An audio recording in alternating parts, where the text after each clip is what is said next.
To our esteemed guest speaker, Honorable Senator Miriam Defensor Santiago, Respectable President Dr. Peter P. Laurel, Chairman of the Board of Trustees Mr. Feliciano Torres, hardworking Executive Vice President and Vice President for Academic Affairs, Dr. Oscar O. Bautista, Board of Trustees, members of the administration, college deans, faculty and staff, beloved parents, families, friends, fellow graduates, ladies and gentlemen, good evening.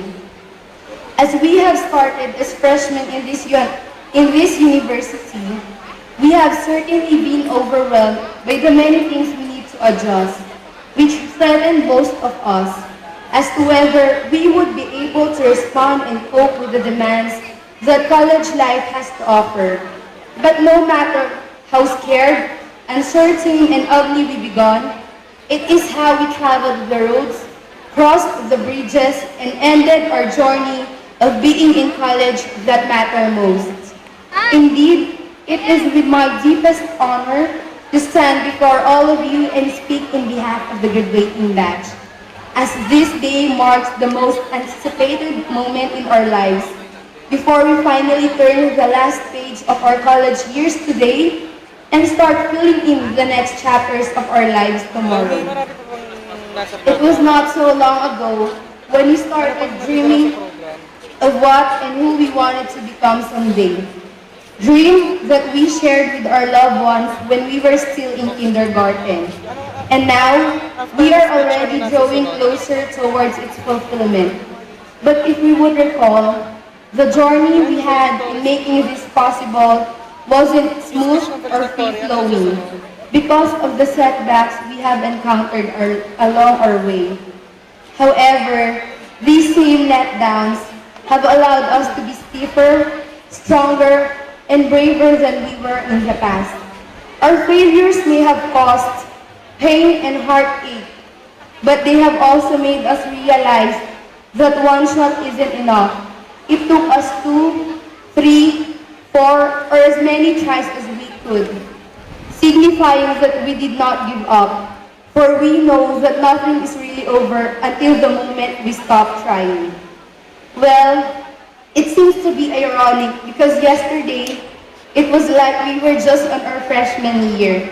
But now, we are already graduating, or called as graduates. Indeed, 4 or 5 years have really passed, and Lyceum has served as more than just a learning institution. For it has been a true home for all of us, both the most frustrating, dramatic, epic, crazy, stressful, romantic on your part, funny, challenging, fulfilling, and heartbreaking experience of ours happened. Memories that we will never forget for the rest of our lives. From here, we also met our best buddies, with whom we usually run to with good news, and the ones we also look for whenever we are down. People with whom we share our hopes and dreams, and even our top secrets that when sometimes revealed, it causes petty quarrels and misunderstandings between us. But more usual than not, they are the ones with whom we laugh endlessly, cried bottomless tears with, and chit-chat for the rest of the day, even when we are inside the cubicle or during examinations, seminars, and class discussions. In simple terms, we were able to find good, crazy, but true friends here. People who we wanted to take with us aside from our diploma as we continue our journey. With this, please allow me to recognize some notable persons I encountered along my trip. First are Miss Erica Calayag, Sir George Atento, our advisors in the Supreme Student Council, and my ates and kuyas in the SSC, CAS College Council, and most importantly, Ate Chepi. Just like what you said, we may not be sisters by blood, but we will always be sisters by love and chance. To the Palaesna Consorcio and Job Fair Committee, thank you for all our bumpanes mo moments and for calling me Digna as well. To the COMEX or ISRA office for the chance you gave me to make a difference in the lives of others. To Ate Chona for consistently believing in me since when I was in first year, and to the rest of the security, maintenance, and PAPO personnel for all your help and for instilling in me that we are very lucky to have experienced a taste of school. To the lower level psych students, thank you for our shared memories and your support. Please take care of Sir Boyet. Of course, to Miss Laika, thank you for you have worked beyond being a college secretary, and as well as with Miss Maricar and Miss K.A. And to Ma'am Laura Kalingasan, thank you for all your points of reminders and advices. To the CAS faculty, for your immeasurable dedication and undying support to all of us, your students. Miss A, for helping me to be on my toes again during my helpless and troublesome days. Dean Myla, for your hugs, taps on my shoulder and unceasing support. You gave me the courage to stop following the shadows of others and rather take essential steps in making myself shine and the people around me. To the psych faculty, Doc Akor for simply being our mother. Sir Feng for your countless sacrifices, belief, and help, as well as with Doc Medallion. Miss Katz Amamangpang, you never fail to inspire us. Doc Odi, I will always miss our class lectures that would sometimes end up as medical missions. Miss Model, thanks for all your assistance and appreciation. To Miss Kat, for not leaving us behind, even if it would mean a sacrifice on your part.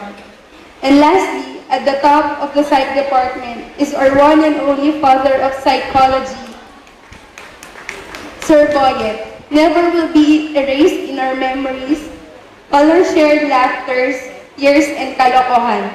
You were the only one whom we really pleased, or whom we really wished to please for 4 years. And this makes it painful for us to say bye to you. Kasi kahit na hindi po tayo magkadugo, you still treated us as your sons and daughters. Maraming salamat po. And no one could ever take your place as our father. And to all the faculty members, thank you for believing in us, for understanding our shortcomings, and for listening to all our stories, chika at kaartehan sa buhay, even if they may seem to be nonsense sometimes. Today should just be a day of celebration. But how could we fully rejoice if we know that we already need to bid goodbye and express our deepest yet final gratitude to our professors who have been our second parents for many years. But before we finally go, we want you to know that whoever we will be in the future and whatever success we will achieve, it will always be because of all of you. Maraming salamat po. Till I see you for putting up this institution from where we learn to be well-rounded individuals and sooner professionals.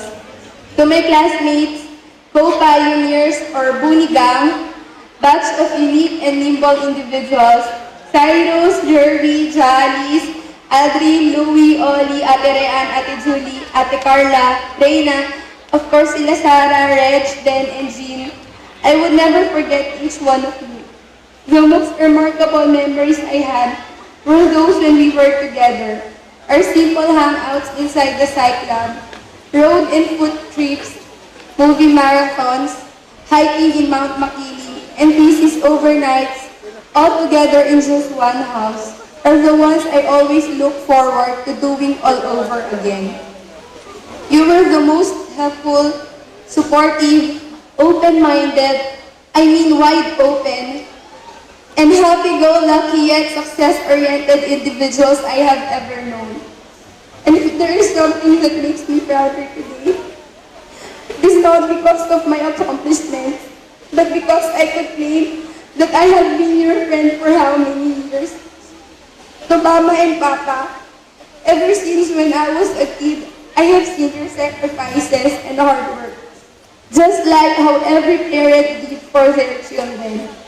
Kaya mama, pa, and to all parents and guardians po namin, sa ilang taon ng paghihirap, pagtitiis, at yung iba, pagtatrabaho sa malayong lugar at sa ibang bansa, malayo sa pamilya. Your dreams for us that have been your dreams since we were born are becoming fulfilled already. After this day, hayaan niyo po na kami naman ang tumupad ng mga pangarap namin para sa inyo. At